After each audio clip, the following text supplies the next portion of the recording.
Venturimeter. Venturimeter merupakan salah satu alat yang juga menggunakan prinsip Bernoulli. Venturimeter digunakan untuk mengukur kecepatan aliran fluida melalui sebuah pipa. Terdapat dua jenis venturimeter, yang pertama venturimeter tanpa manometer dan yang kedua dengan manometer.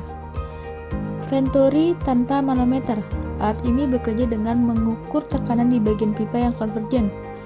Fluida yang dialirkan sebagian akan mengisi pipa pengukur beda tekanan. Dari prinsip Bernoulli, kita tahu bagaimana tekanan dalam pipa berubah saat mengalir dari diameter besar ke diameter kecil. Sesuai dengan persamaan Bernoulli, maka kita dapatkan persamaan berikut. Nah, karena massa jenis sama dan tidak ada perbedaan ketinggian, maka kita dapat lenyapkan rho GH sehingga didapatkan persamaan berikut. Karena alirannya tidak dapat dimanfaatkan, maka laju aliran di kedua titik sama, sehingga berlaku persamaan kontinuitas. Dengan persamaan kontinuitas ini, kita dapatkan kecepatan pada penampang 2. Karena kecepatan meningkat dari titik 1 ke titik 2, maka tekanan antara kedua titik harus berkurang.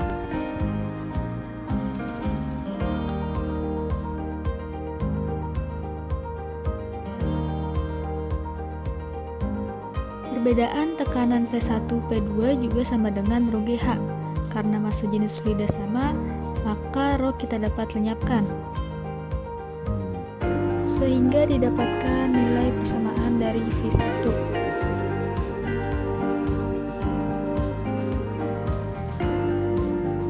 Untuk mengukur debit aliran, maka tinggal kita masukkan rumus Q sama dengan A kali V.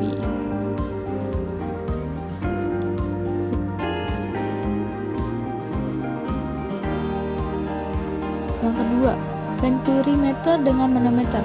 Bedanya dengan venturi tanpa manometer, alat ini dapat digunakan untuk menentukan laju aliran gas pada pipa. Manometer sendiri berfungsi untuk mengukur tekanan fluida. Pada bagian tabung manometer dapat diisi cairan lain, namun biasanya diisi raksa.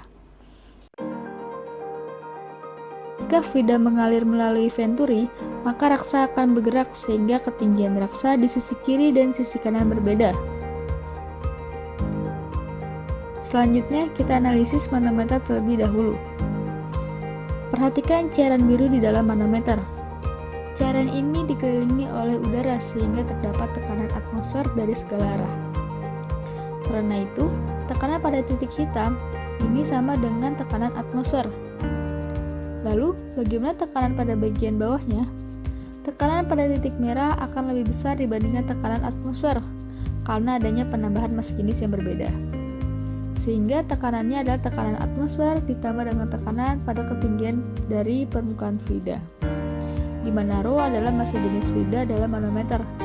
Hal ini berlaku juga pada sisi kanannya, sehingga tekanan di kedua sisi sama. Prinsip ini juga berlaku untuk tekanan dengan ketinggian lain di bawahnya. P1 sama dengan P2, P3 sama dengan P4, dan P5 sama dengan P6.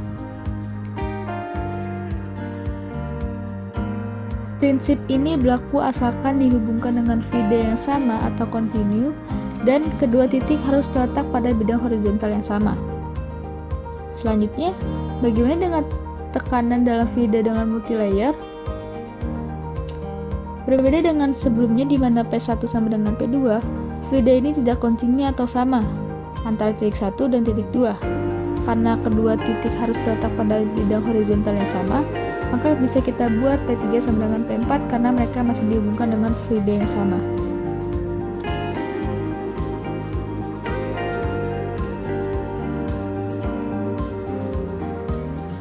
Kembali dengan venturi dengan manometer. Bagaimana tekanan pada titik A dan B? Ketika fluida, dalam hal ini udara, masuk ke dalam tabung, maka fluida atau cairan di dalam manometer akan bergerak. Cairan biru ini bergerak karena adanya perbedaan tekanan, sehingga terdapat perbedaan ketinggian. Perhatikan tekanan pada titik B sama dengan titik E.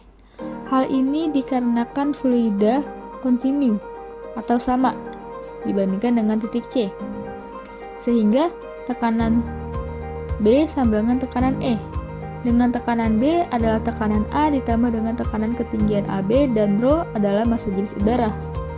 Sedangkan tekanan E adalah tekanan D ditambah tekanan dengan ketinggian CD ditambah dengan tekanan dengan ketinggian cairan biru BC dengan rho 1 adalah massa jenis cairan biru.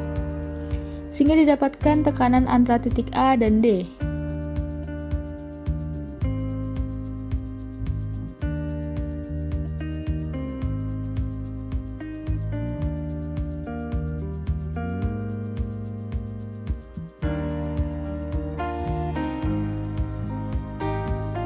Untuk mencari kelajuannya, maka masukkan ke persamaan Bernoulli sama halnya dengan Venturi tanpa manometer.